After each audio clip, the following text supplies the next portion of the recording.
అయితే సార్ మీరు చరణ్ గారికి దగ్గరగా చూసారు. అవును. అలాగే బన్నీ గారిని దగ్గరగా చూసారు. హ్మ్. కాకపోతే ఈ మధ్యన అభిమానులు ఉంటారు, దురభిమానులు ఉంటారు. అవును. కొంతమంది ఏంటంటే ఆహ్, అల్లు వర్సెస్ మెగా. అవును.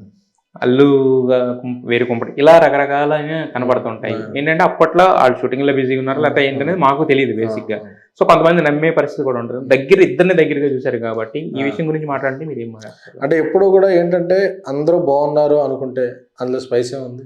హ్మ్. వాళ్ళిద్దరి మధ్య ఏదో ఉందా అంటే ఏదో మాట్లాడుకుని హెడ్డింగ్ యూట్యూబ్‌తో అయినా సరే ఇది నెగెటివ్ ఇవ్వాలి కదా! thumbnails. Not only yes. వాళ్ళిద్దరి మధ్య ఏం జరిగింది అంటే అదొక ఇది. సో, బట్ ఆళ్ళిద్దరూ అలాంటాటికి ఆస్కారం ఇవ్వరు. ఎందుకంటే మొన్న క్రిస్మస్ పార్టీ జరిగింది. క్రిస్మస్ మొత్తం ఫ్యామిలీ అందరూ వచ్చి బన్నీ గారు, చరణ్ గారు ఇద్దరు కౌగిలించుకుని ఫోటోలు మొత్తం ఫ్యామిలీ మా బన్నీ గారు, చరణ్ గారు అందరూ ఇంట్లో ఉన్న హీరోలు అందరూ కళ్యాణ్ గారు ఏదో పొలిటికల్ దీంట్లో మన సంక్రాంతి వచ్చింది. అందరూ ఒకళ్ళు వండుతుంటే ఒకళ్ళు వడ్డిస్తూ అంటే ఫ్యామిలీ అనే దానికి ఒక ట్రూ నిర్వచనం. డెఫినేషన్ లా ఉంటారు వాళ్ళు ఫ్యామిలీస్. నాకు తెలిసి వాళ్ళ మంచి ఏం ఉండవు అసలు పర్పచ్చులు. ఎందుకంటే పైకోటి పెట్టుకుని లోపల పెట్టుకుని అనే మనుషులు కదా వాళ్ళు ఎప్పుడూ నవ్వుతుంటారు.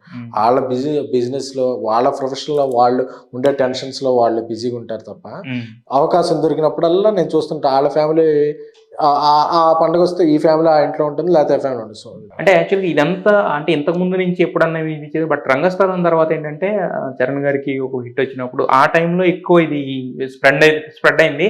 ఆ టైంలో ఎవరో ఒకరు స్పందించుంటే అయిపోయేది. స్పందించకపోవడం వలన అంటే స్పందిస్తుంటే ప్రతి దానికి స్పందన ఇస్తూ ఉంటే ఈరోజు ఫంక్షన్ రాకపోతే విడిపోయారు అంటారు, రేపు ఏదన్నా ట్వీట్ పెట్టకపోతే విడిపోయారు అంటారు, రేపు ఏదన్నా పండగ రోజు కలిసి ఉండవుతారు. అంటే దీనికి స్పందన ఇస్తూ పోతుంటే ఇంకా అదే ఇదైపోతుంది. ఇంక ప్రతిసారి మేము కలిసి ఉన్నాం అనేది చెప్పక్కర్లేదు కదా. అది ఎందుకంటే అది అప్పుడు చెప్పిన కొద్దీ ఇంకా పెరుగుద్ది. మరి ఇలా ఎందుకు చేయలేదు, అలా చేయలేదు. ఇగ్నోర్ చేయడమే కొన్నిటికి చాలా బెస్ట్ ఎగ్జాంపుల్.